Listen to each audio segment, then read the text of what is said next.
The Tinderbox by Hans Christian Andersen. There came a soldier marching along the high road. 1, 2, 1, 2. He had his knapsack on his back and a saber by his side, for he had been in the wars, and now he wanted to go home. And on the way he met with an old witch. She was very hideous, and her underlip hung down upon her breast. She said, "Good evening, soldier. What a fine sword you have, and what a big knapsack! You're a proper soldier. Now you shall have as much money as you like to have." "I thank you, you old witch," said the soldier.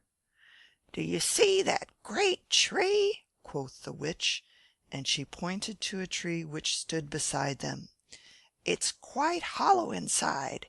You must climb to the top, and then you'll see a hole through which you can let yourself down and get deep into the tree. I'll tie a rope round your body so that I can pull you up again when you call me." "What am I to do down in the tree?" asked the soldier. "Get money," replied the witch. "Listen to me. When you come down to the earth under the tree, you'll find yourself in a great hall. It is quite light, for above 300 lamps are burning there. Then you will see 3 doors. These you can open, for the keys are hanging there. If you go into the first chamber, you'll see a great chest in the middle of the floor. On this chest sits a dog, and he's got a pair of eyes as big as 2 teacups. But you need not care for that. I'll give you my blue checked apron, and you can spread it out upon the floor. Then go up quickly and take the dog and set him on my apron, then open the chest and take as many shillings as you like. They're of copper.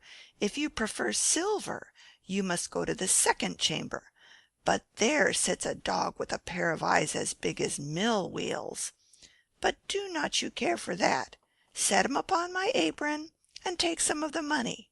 And if you want gold, you can have that too. In fact, as much as you can carry if you go into the third chamber.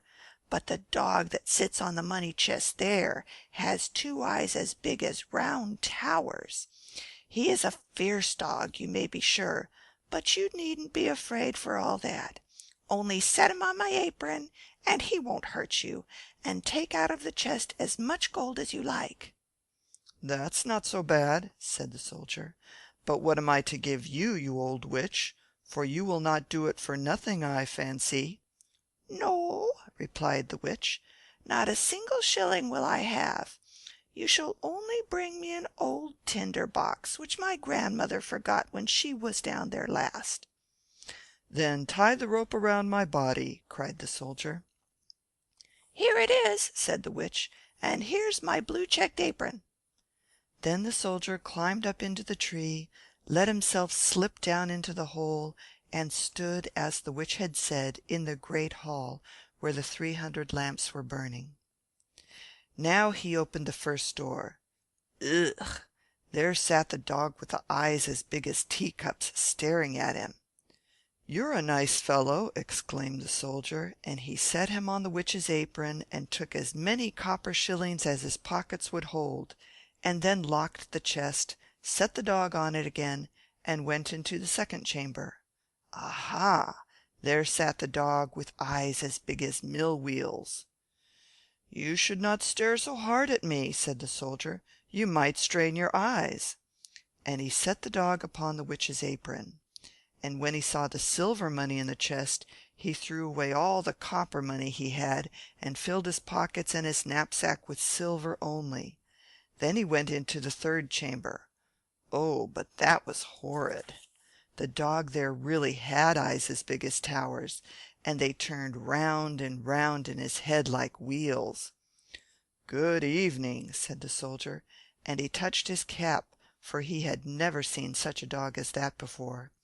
When he had looked at him a little more closely, he thought, "That will do," and lifted him down to the floor and opened the chest. Mercy!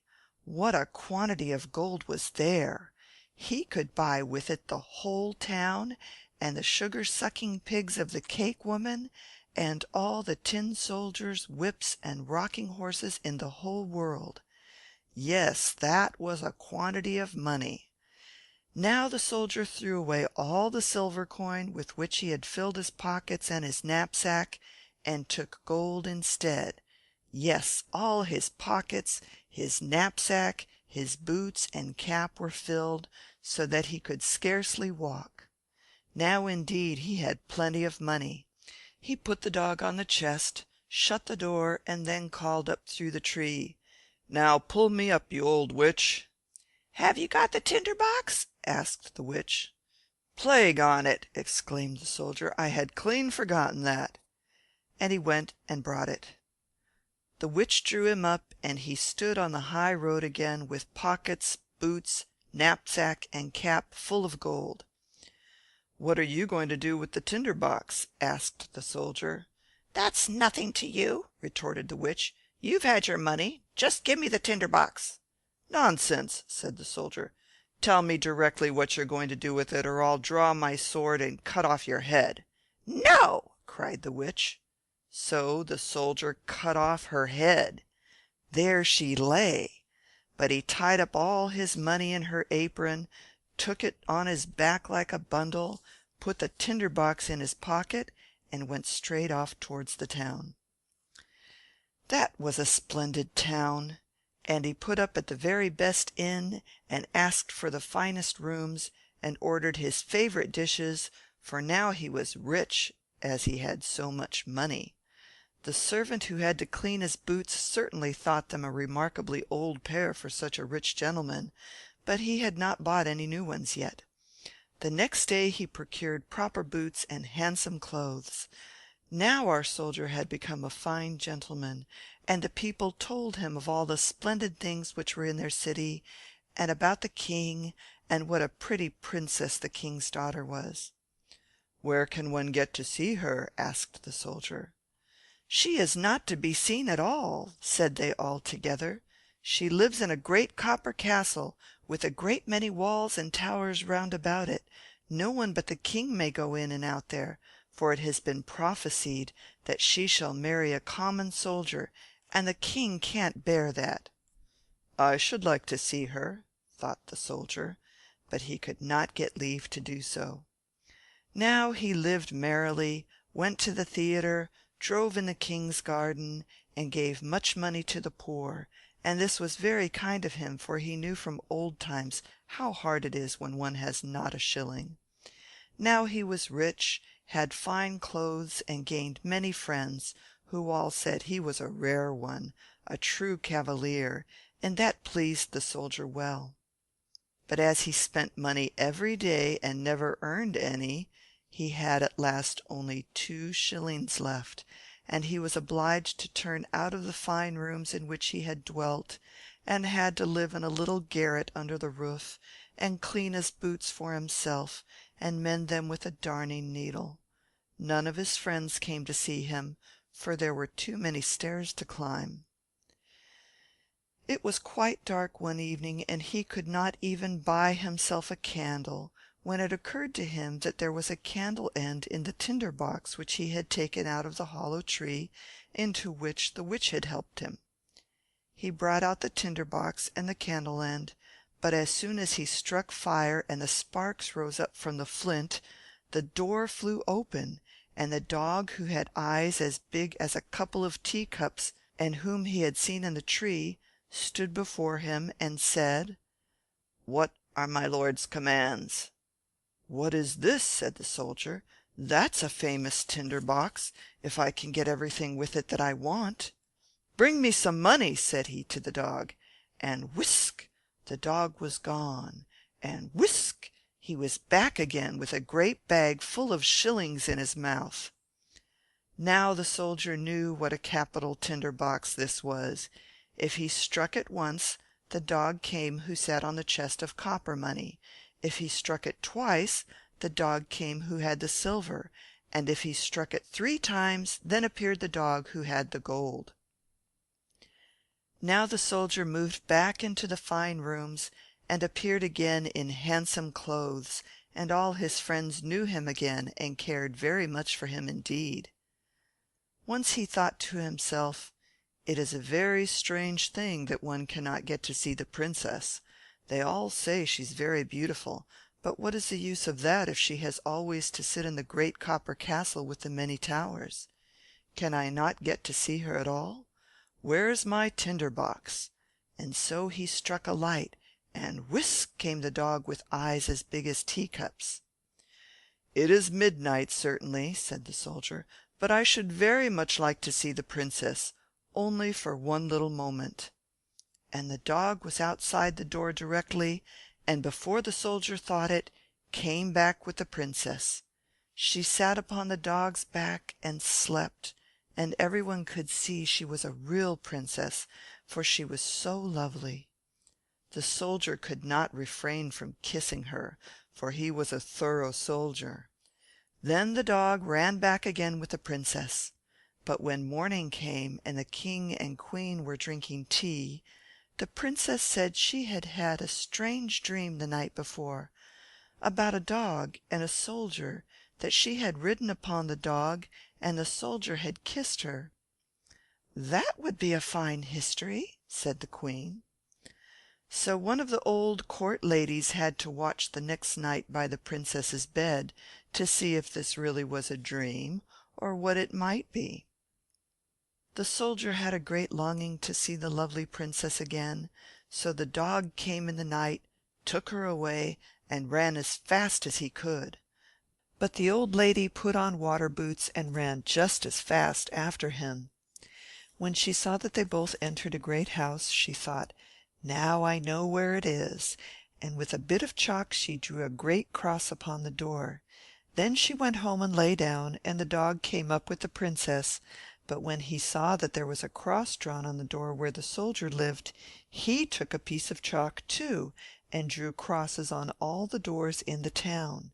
And that was cleverly done, for now the lady could not find the right door, because all the doors had crosses upon them. In the morning early came the king and queen, the old court lady and all the officers, to see where it was the princess had been. "Here it is," said the king, when he saw the first door with a cross upon it. "No, my dear husband, it is there," said the queen, who descried another door which also showed a cross. "But there is one, and there is one," said all, for wherever they looked there were crosses on the doors. So they saw it would avail them nothing if they searched on. But the queen was an exceedingly clever woman, who could do more than ride in a coach. She took her great gold scissors, cut a piece of silk into pieces, and made a neat little bag. This bag she filled with fine wheat flour, and tied it on the princess's back, and when that was done she cut a little hole in the bag, so that the flour would be scattered along all the way which the princess should take. In the night the dog came again, took the princess on his back, and ran with her to the soldier, who loved her very much, and would gladly have been a prince, so that he might have her for his wife. The dog did not notice at all how the flour ran out in a stream from the castle to the windows of the soldier's house, where he ran up the wall with the princess. In the morning the king and the queen saw well enough where their daughter had been, and they took the soldier and put him in prison. There he sat. Oh, but it was dark and disagreeable there, and they said to him, "Tomorrow you shall be hanged." That was not amusing to hear, and he had left his tinder box at the inn. In the morning he could see, through the iron grating of the little window, how the people were hurrying out of the town to see him hanged. He heard the drums beat and saw the soldiers marching. All the people were running out, and among them was a shoemaker's boy, with a leather apron and slippers, and he galloped so fast that one of his slippers flew off and came right against the wall where the soldier sat looking through the iron grating. "Hallo, you shoemaker's boy, you needn't be in such a hurry," cried the soldier to him. "It will not begin till I come. But if you will run to where I lived and bring me my tinder box, you shall have 4 shillings, but you must put your best leg foremost." The shoemaker's boy wanted to get the 4 shillings, so he went and brought the tinder box, and Well, we shall hear now what happened. Outside the town a great gallows had been built. Round it stood the soldiers and many 100,000 people. The king and queen sat on a splendid throne opposite to the judges and the whole council.